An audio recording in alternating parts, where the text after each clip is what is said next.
But I am not surprised at the way you behave. You boast about your disbelieving ancestors. He used to boast about Abu Sufyan. Do you know what he used to say? I wish Abu Sufyan was here to see what I've done to Abu Abdullah.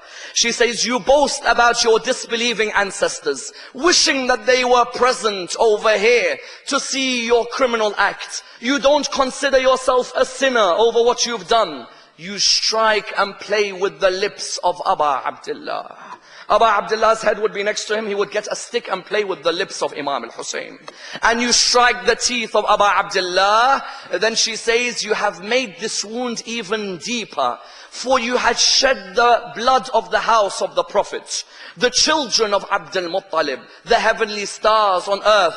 I'll be patient. Listen to these magnanimous words. These are the words of the lady whose night it is tonight.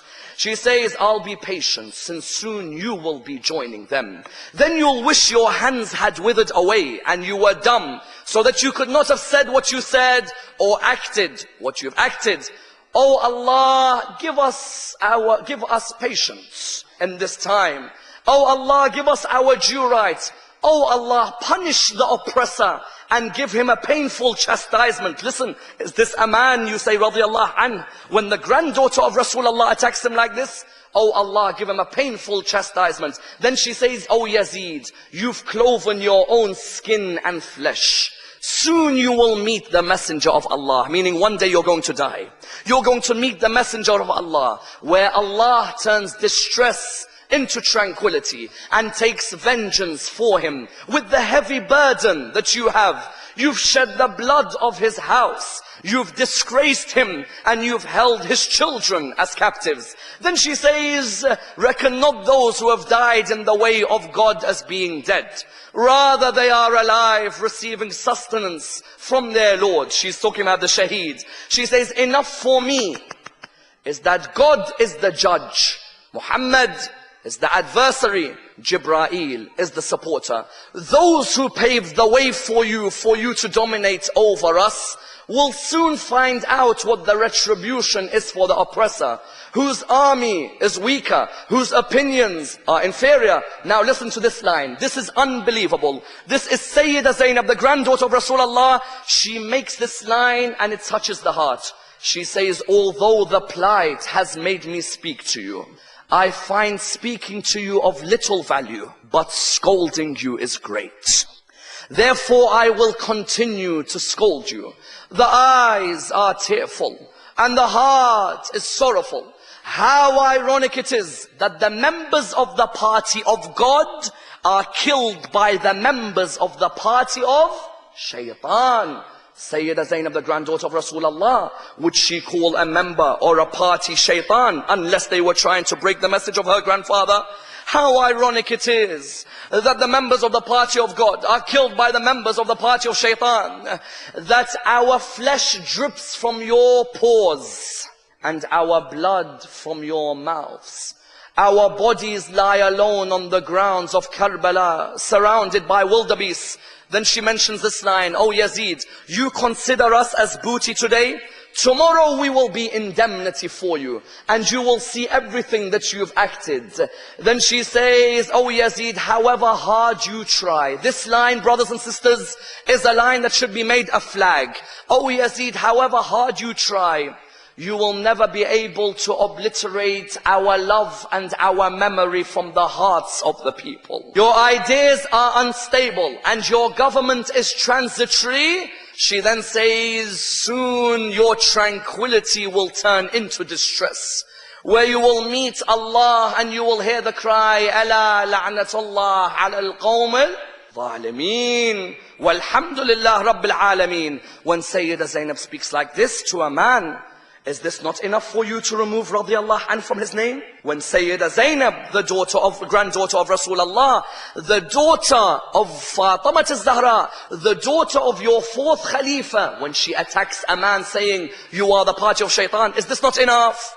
And that's why we find that the reason Dr. Zakir Naik says, I do not know who Mukhtar is, are two. Either he innocently doesn't know, or he wants to hide something about Mukhtar. What is it? Mukhtar al-Thaqafi was the man who avenged everything that happened on the 10th of Muharram. Because when you examine Yazeed, brothers and sisters, don't just examine what happened in Karbala. Yazeed stayed Khalifa for 2 years after. Do you know what Yazeed did? Yazeed heard in Medina and in Mecca, there were people who were trying to rise against him. Abu Abdullah is dead. Everybody's gone back to Medina now. Ahl al-Bayt are in Medina. Yazeed heard that there is somebody who's trying to rise against him. Who? Abdullah ibn Zubair. So do you know what Yazeed did? Yazeed heard Abdullah ibn Zubair might be in Medina and he might be in Mecca. So he sent 60,000 horsemen towards Medina. 15,000 foot soldiers towards Medina, under the leadership of Muslim ibn Aqaba. When he sent them, do you know what he said? He said, I want you to pillage every part of Medina. If it means anything gets in your way, get rid of it in any way you want. Now we know there's a hadith of Rasulullah that whoever kills anybody in Medina, Allah subhanahu wa ta'ala, or whoever attacks, or if there's a war, Allah curses. And the angels and the people curse those people. Do you know what he did? The incident in history is called Waqi'at al-Harra. Do you know what he did? His soldiers entered Masjid al-Nabawi. When they entered, a hadith narrate, they urinated near the grave of Rasulullah. Many people stop at Karbala. I don't want to stop at Karbala. I want to show what this man did for the next 2 years in his life, because many of us don't read. They urinated in the mosque of Rasulullah. Their dogs were allowed to move around in the mosque of Rasulullah. Go and read. Go and read all the books of hadith. Al-Kamil fi al-Tarikh, Tarikh al-Tabari.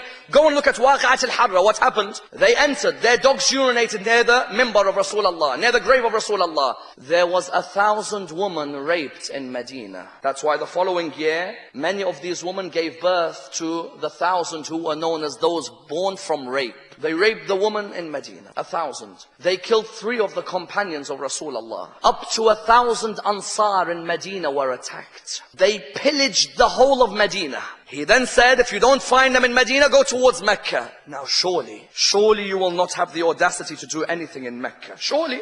Allah subhanahu wa ta'ala's house, you as Khalifa, would you have the audacity to do anything? Would any human being have the audacity to do anything? Muslim bin Aqba died. He appointed Hussein ibn Namir. Hussein towards Mecca. When he went towards Mecca under his leadership, Yazeed said, even if Abdullah ibn Zubair is holding on to the Kaaba, holding on, then attack the Kaaba. You know what they did? They got catapults. Big stones, big rocks, catapults with fire on them, and they were thrown towards the Kaaba. The Kaaba was burnt. The Kaaba of Allah subhanahu wa ta'ala was burnt because of Yazeed ordering his soldiers to throw the catapults. Mukhtar al-Thaqafi wanted to avenge what Yazeed did in Karbala and in Medina and in Mecca. Mukhtar al-Thaqafi came from a very renowned family. His family, Banu Hawazin, had some of the most famous people in Arabia. Layla, the mother of Ali al-Akbar, was from Banu Hawazin. al-Banin, the mother of Abu Fadl al-Abbas, was from Banu Hawazin. Labid, one of the famous poets of Arabia, was from Banu Hawazin. Maymuna was one of the wives of the Prophet. She was from Banu Hawazin. Mukhtar, his father died when he was 12 years old. Mukhtar was 12 when his father died. He was brought up by his uncle. His uncle was the governor of Madain in the time of Umar ibn al-Khattab. His father, when he wanted to get married, he asked Allah to provide him with a wife who would give him a valiant son. This wife, her name was Husna. He married her. She gave birth to Mukhtar. Mukhtar had 3 sisters. When you listen to the husbands of these 3 sisters, it's very interesting. The first sister was married to Umar ibn Sa'ad. The second sister was married to Abdullah ibn Umar ibn al-Khattab. The third sister was married to Imam Zain al-Abidin. He was brother-in-laws with him. Mukhtar, when Muslim bin Aqil was in Kufa, he was in prison. They had put him in prison. So what happened was, he stayed in prison until he emerged after Karbala. The first sight he saw when he came out of prison was the heads of the companions of Imam al-Hussein. When he saw the heads of the companions, he said, I swear I am a liar if I do not avenge every man who killed Abu Abdullah.